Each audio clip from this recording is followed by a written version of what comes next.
Hello, good evening and welcome back to PACIS TV. This is the time for the news in English. I am Benjamin Kwizera and these are the headlines.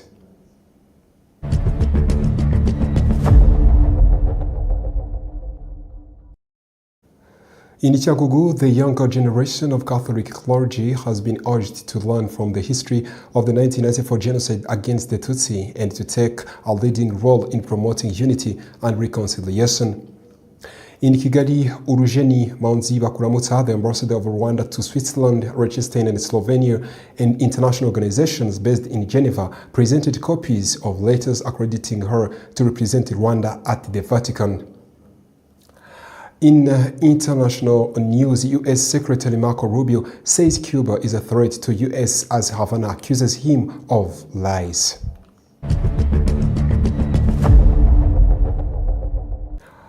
Welcome to our news in detail. It is English news brought to you in partnership with the Credo Hotel located in Huye District, Southern Province of Rwanda.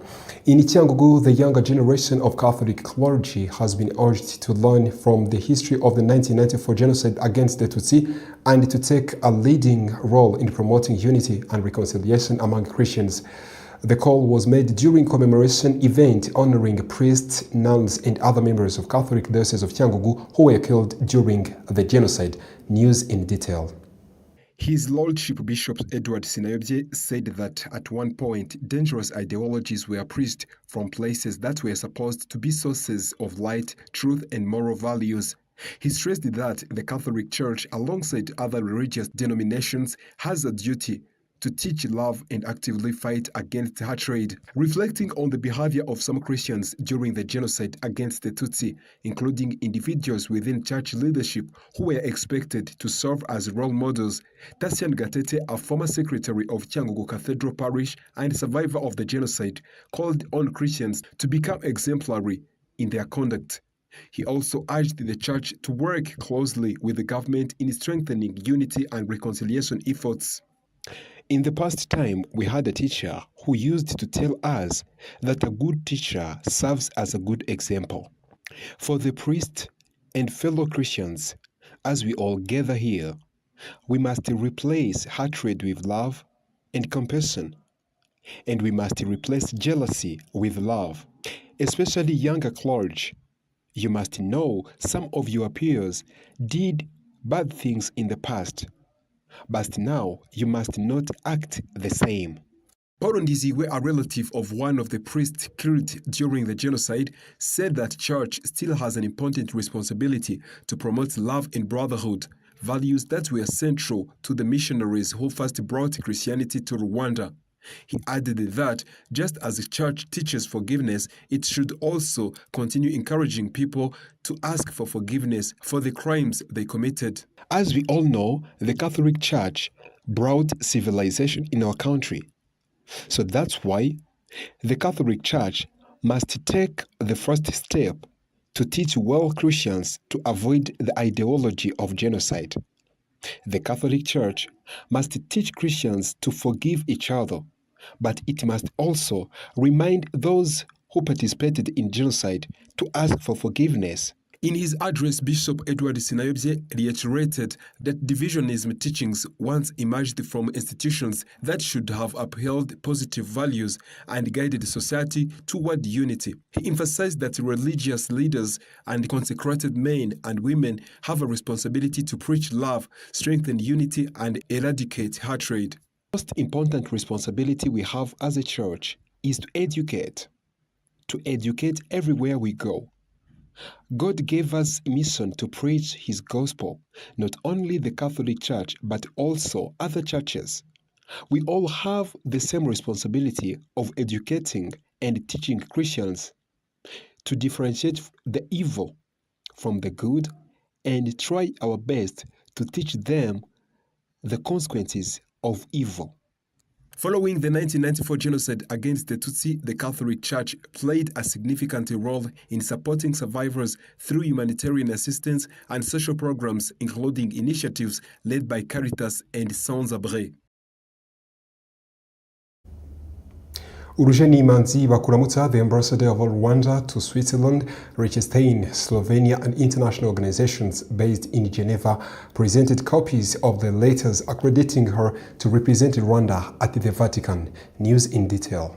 Bakuramutsa, Rwanda's ambassador to Switzerland, Slovenia, and international organization based in Geneva, has presented copies of his credentials accrediting him to represent Rwanda at the Vatican. The copies of the credentials were presented on the May 20th, 2026 to Paul Richard Galler, the Vatican Secretary for Relations with State and International Organizations. Earlier this week, Ambassador Bakuramutsa also had meetings with the Paolo Rudelli, the Deputy Secretary General in the Vatican States, and Javier Domingo Fernandez, the Vatican's Director of Protocol. Following presentation ceremony, Ambassador Bakuramutsa was received on May 20th by Pietro Parolin, the Vatican Secretary of State. According to the Rwandan Embassy in Switzerland, discussion between the two sides focused on strengthening the long-standing cooperation between Rwanda and Catholic Church. Ambassador Bakuramutsa is expected to later present his letter of credence to Pope Leo, officially confirming his accreditation as Rwanda's representative to the Vatican.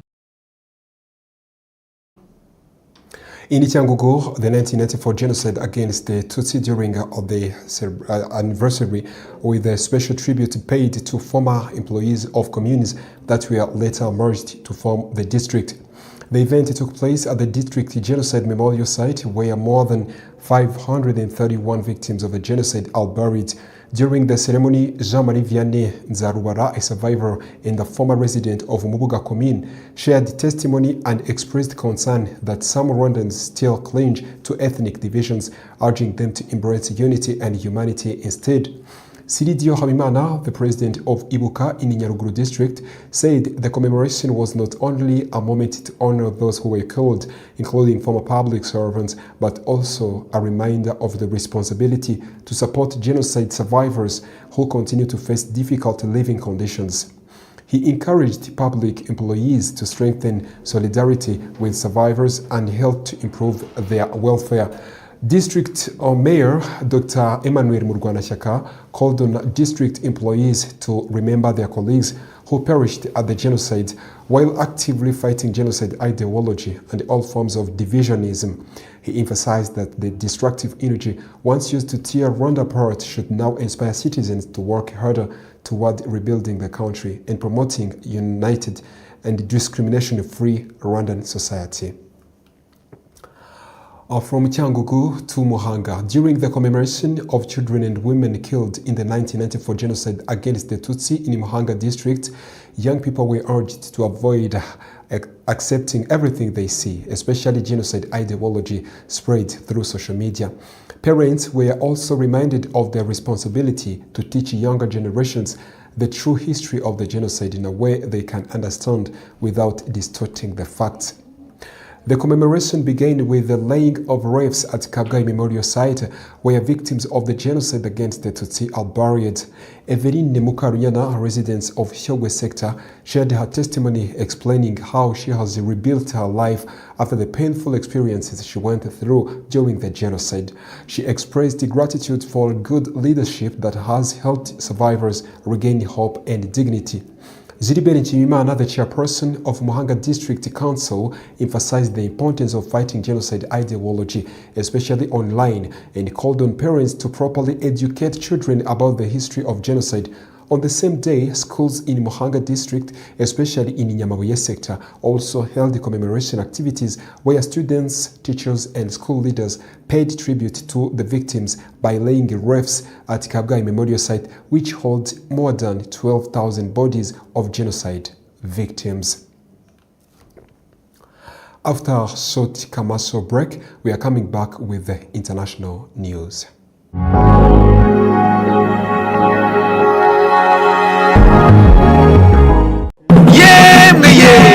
Shuri bose bashaka ni College Fondation Sinagera. Mama we.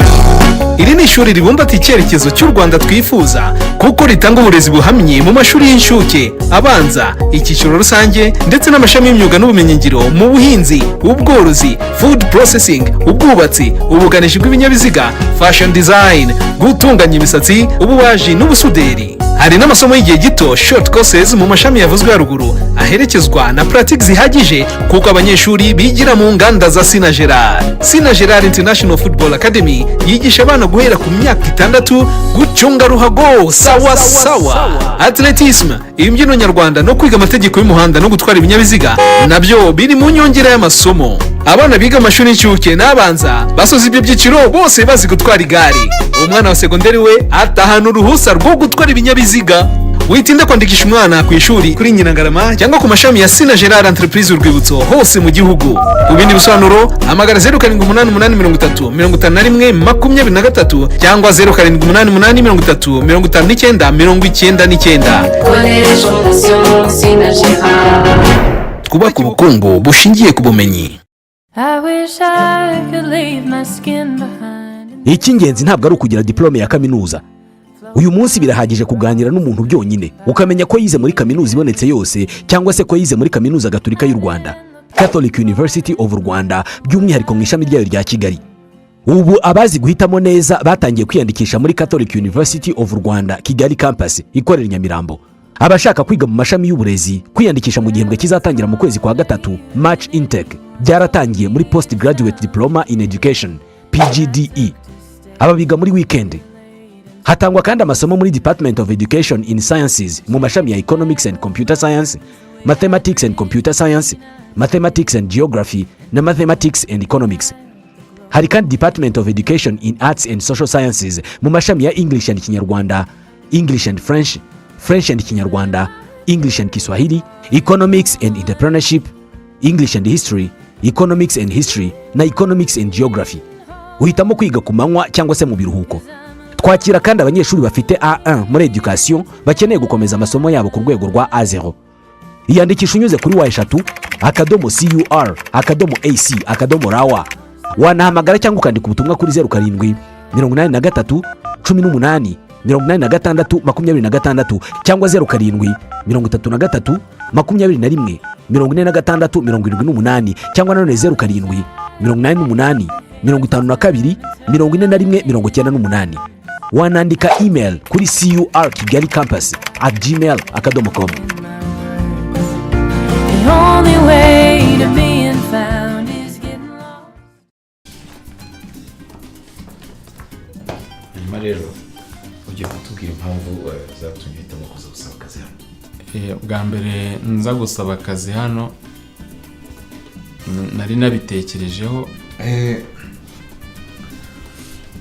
mbabarire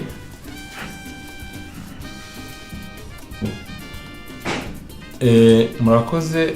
Mu by'ukuri numvaga mfite ubushobozi ndetse n'ubushake. So kutiteguye bihagije ni ukutaryama neza.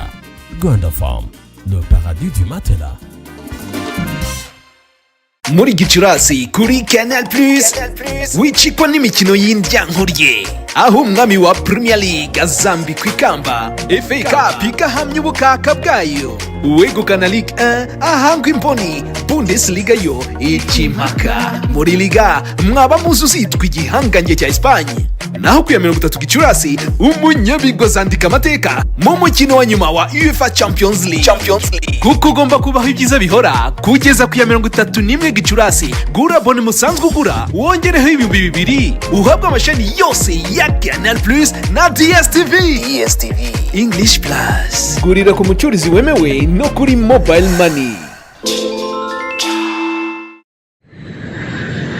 Bakerarugendo namwe bashyitsi mugenda mu karere ka Muhanga no mu tundi turere two mu ntara y'Amajyepfo n'intara y'Iburengerazuba, namwe mwese mukeneye serivisi za hotel, ni muze nimugera mu mujyi wa Muhanga mukomeze gato. Nimugera i Kabgayi murahasanga hotel yiteguye kubakirana urugwiro. Iyo nta yindi ni Hotel Saint-Andre Kabgayi. Hotel Saint-Andre Kabgayi tugufitiye serivisi zitandukanye za bar na restaurant kandi zitanga ubuhanga n'icyubahiro ku mukiriya utugana. Tubafitiye kandi imikino itandukanye ifasha abatugana kuruhuka nka pisine wogeramo ukaruhuka mu mutwe, imyicungo igezweho abana bidagaduriramo bagataha banezerewe, tennis na table game bakunze kwita biyari, igisoro ndetse na volley yo ku mucanga bakunze kwita beach volley mukunda muri benshi nayo ntitwayibagiwe. Ikindi nuko muri hoteli Setandre Kabwa twakira inama zitandukanye kuko tubafitiye ibyumba byiza by'inama utasanga ahandi, byaba bito ndetse n'ibishobora kwakira abantu benshi, ariko by'akarusho tukaba tubafasha no gukora inama mukoresheje ikoranabuhanga mu gihe mutari kumwe mu cyumba. Kubifuza serivisi za catering Hotel Setandre Kabgayi, amafunguro n'ibinyobwa tubibagerezaho ku gihe. Tubafitiye ibyumba byiza byagutse biri mu byiciro bitandukanye, harimo n'ibyo bakunze kwita suite mu ndimi z'amahanga, ndetse byose ukaba ubibona ku giciro cyiza. Muri make ugeze muri Hotel Setandre Kabgayi aho yifuza kugaruka kubera uburyo yakiranye ubwuzu n'icyubahiro bitasanga ahandi, kuko serivisi tuzitanga kinyamwuga kandi zishingiye ku ndangagaciro za kiziye. Ku bindi bisobanuro waduhamagara kuri telefone ziri kuri ekara yawe cyangwa ukatwandikira unyuze ku mbuga nkoranyambaga zacu zitandukanye. Hoteli Setandre Kabgayi, imfura mu mahoteli mu gutanga serivisi nziza inoze kandi ku gihe.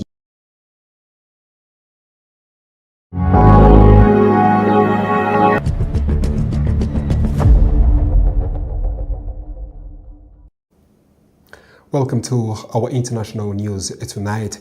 In the Democratic Republic of Congo, in rural areas, a rather Ebola strain has torn through local communities, claiming over 100 lives and triggering a global health emergency. The virus was first discovered in the DRC in 1976 and remains an enduring threat. The Central African nation has seen 17 outbreaks, more than any other country. A severe outbreak between 2018 and 2020 left 2,299 people dead. Ebola, an often fatal virus that causes severe symptoms, including high fever and both internal and external bleeding, originates in wildlife.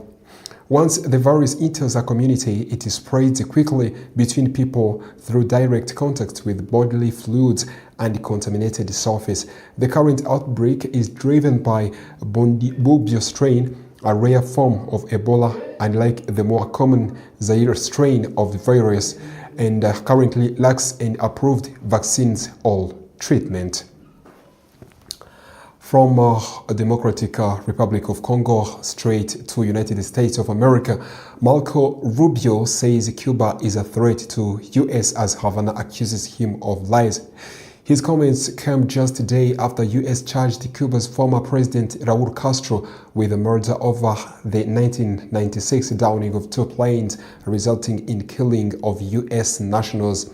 Rubio said Washington's preference was a diplomatic solution, but warned that President Donald Trump had the right to and obligation to protect his country against any threat. Cuba's Foreign Minister Bruno Rodriguez accused Rubio of lies and said that Ireland had never posed a threat to the U.S. Speaking to reporters on Thursday, Rubio said diplomacy remains their preference with Cuba, but added that he was just being honest with journalists. He also accused Cuba of being one of the leading sponsors of terrorism in the entire region, which Rodriguez vehemently denied in his post on the X. Thank you very much for being with us tonight in the news on PACIS TV. But before we come to an end, let's go back to the top stories.